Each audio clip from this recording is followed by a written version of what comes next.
Nanti malam pemirsa, Indonesia versus Arab Saudi banyak yang hitung-hitung timbang-timbang kira-kira bisa menang atau imbang.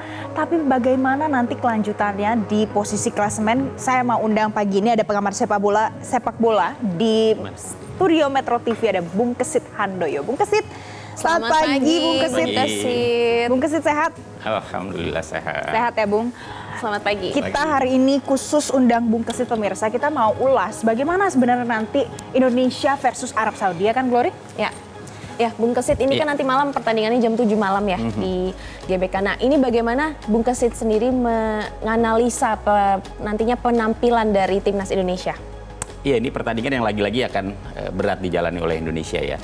Setelah kita kalah 0-4 dari Jepang, kini pilihannya bagi Indonesia kalau ingin tetap memelihara peluang, kalau ingin tetap bersaing di grup C ya, putaran ketiga Prapiala Dunia 2026, maka pilihannya memang harus menang. Ya, walaupun secara hitungan di atas kertas, kalaupun seandainya kita gagal untuk bisa meraup poin, bukan berarti kemudian peluang tertutup, tapi situasinya akan semakin complicated, semakin berat karena pertandingan berikutnya Indonesia bakal menghadapi laga-laga yang tidak kalah beratnya juga ya, dalam situasi yang pastinya tuntutnya akan semakin lebih tinggi. Tapi kalau hari ini kita bisa memetik poin penuh, asa itu akan muncul. Asa itu akan kembali membesar, apalagi dalam nanti hari ini juga akan bertanding Jepang ya menghadapi tuan rumah China, kemudian Bahrain menghadapi Australia. Oke, asa itu bisa membesar kalau seandainya nanti Indonesia bisa menang. Iya. Hitung-hitungannya gimana Bung Kesit? Arab Saudi kemarin kita datang ke kandang Arab Saudi, kita imbang pemirsa. Betul. Tapi kalau kita lihat posisinya di klasemen, Arab Saudi ini ada di urutan kedua Bung Kesit. Betul, jadi kalau hari ini Indonesia bisa menang, maka kesempatan untuk bisa menyodok ke peringkat ketiga itu sangat mungkin ya, atau peringkat keempat. Dengan 3 poin yang saat ini dimiliki oleh Indonesia, kalau ada tambahan 3 poin, berarti Indonesia akan ada di urutan kedua atau bisa ketiga atau keempat ya. Karena ada China. melewati Bahrain dan juga China. Iya betul. Ya harapannya mudah-mudahan aja China nanti akan kalah dari Jepang. Kemudian Bahrain juga akan kalah dari Australia. Indonesia bisa menang menghadapi Saudi, sehingga kita akan bisa membuat perhitungan lebih mudah lagi lah, kira-kira seperti itu. Oke, tapi Bung Kesit, kalau kita melihat permainan Indonesia kemarin lawan Jepang, kalah ya 4-0. Nah ini gimana evaluasinya nanti untuk Arab Saudi? Ya, yang pasti bahwa Indonesia sudah pernah berhasil menahan imbang Arab Saudi 1-1 ya di Jeddah.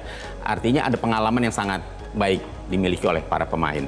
Keyakinan diri para pemain juga pasti akan lebih tinggi ya ketimbang ketika kemarin menghadapi Jepang misalnya.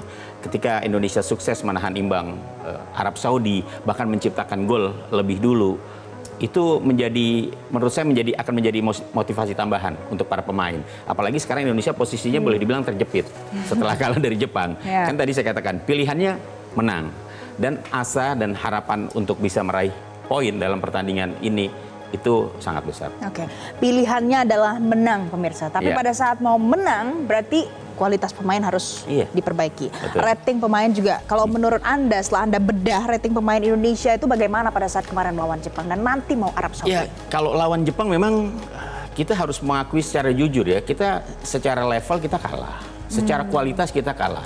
Walaupun pemain-pemain Indonesia juga ada di klub-klub Eropa, tapi kalau kita bicara level dengan pemain Jepang yang juga berkiprah di klub-klub Eropa, itu kan beda gitu loh.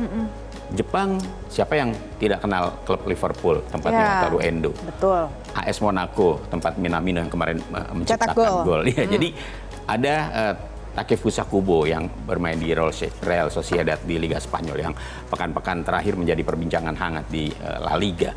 Jadi secara kualitas memang harus diakui kita masih kalah gitu ya. Pemain Indonesia memang ada yang bermain di Nijmegen seperti siapa namanya?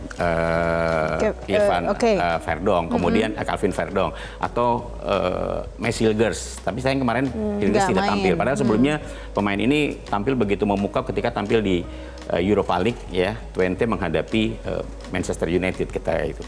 Tapi karena tidak tampil akhirnya kita pincang di barisan pertahanan kanan. Walaupun akhirnya datang Kevin Dix dari FC Copenhagen, pemain baru, tapi dia belum bisa nyetel. Mengapa? Mengapa bisa begitu? Belum perform? Pertama dia baru hadir, baru tampil ya.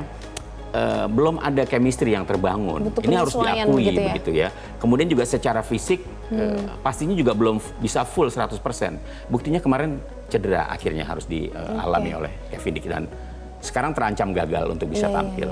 Nah, kan ini Kevin Dix nanti diberitakan tidak bisa tampil ya di lini belakang. Nah, bagaimana keseimbangan lini belakang untuk Indonesia? Ya posisinya mungkin akan kembali kepada Sandy Walsh ya. Sandy Walsh kemarin sudah ditampilkan ya walaupun masuk dari bangku cadangan. Tapi kalau di lini pertahanan saya pikir trionya masih akan Jaitzes masih akan menjadi pilihan utama. Rizky Ridho juga akan menjadi pilihan utama menurut saya.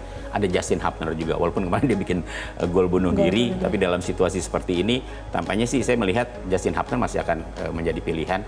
Ada juga pemain-pemain lainnya yang bisa diturunkan, Jordi Amat misalnya ya.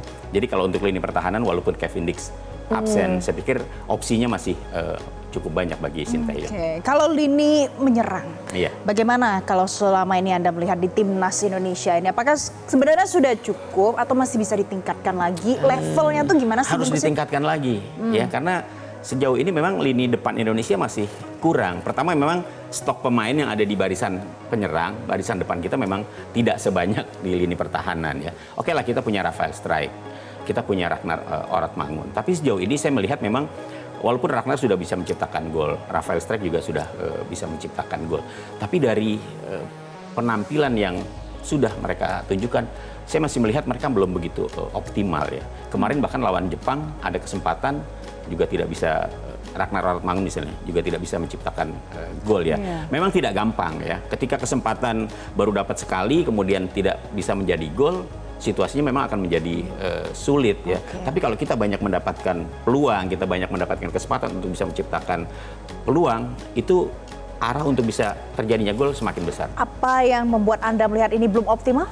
Ya pertama karena begini, lawan-lawan yang dihadapi oleh Indonesia, suka atau tidak suka memang lawan-lawan yang tangguh.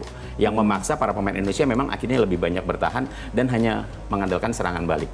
Kalau serangan balik hanya dilakukan sporadis, ya gol yang tercipta pun juga tidak akan begitu banyak ya. Tapi kalau kita menguasai pertandingan, kita bisa banyak melakukan tekanan, peluang untuk bisa menciptakan gol pasti akan jauh lebih besar.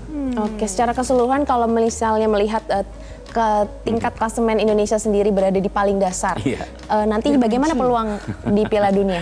Iya, yang pasti kalau hari ini Indonesia bisa menang, harapan untuk bisa terus bersaing di grup C itu semakin besar. Tapi kalau kalah, kita akan semakin repot. Walaupun secara hitung-hitungan belum bisa dikatakan Indonesia bakal tersingkir. Masih akan tetap bisa bersaing. Masih ada pertandingan-pertandingan lainnya. Kita masih menghadapi Bahrain di Jakarta, China juga di Jakarta. Kemudian kita akan tandang ke Australia dan juga terakhir akan menghadapi Jepang, tuan rumah Jepang. Tuan rumah Jepang yang kemarin kita lihat bersama ternyata Indonesia versus Jepang di kandang kita sendiri 0-4. Ini ngomong-ngomong nanti malam, Glory, prediksi skor berapa? 2-2. Oh wow, kalau Bung imbang lah paling. Saya harapannya Indonesia harus bisa memetik kemenangan ya. Kemenangan itu nggak usah banyak-banyak lah, 1-0 atau 2-1 aja. 2-1. Yang penting Indonesia bisa mendapatkan poin sehingga asa untuk terus memelihara peluang di persaingan grup C itu tetap terbuka. Kalau misalnya imbang juga masih ada harapan, tapi ya tetap akan kesananya akan semakin berat juga. Kalau begitu jadi jangan sampai imbang pemirsa, sama seperti harapan saya, realistis aja dulu kita bisa 1-0. Kalau kemarin kan paling tidak 1-0 ya kan. Oke, kalau gitu terima kasih Bung Kesit sudah memberikan perspektif baru untuk pemirsa Metro TV pagi hari ini ya Gloria. Iya, kita akan nantikan gimana penampilan dari timnas Indonesia nantinya. Pemirsa, kita jeda terlebih dahulu. Nanti usai jeda ada ulasan lain untuk Anda. Jelajahi cara baru mendapatkan informasi. Download Metro TV Extend sekarang.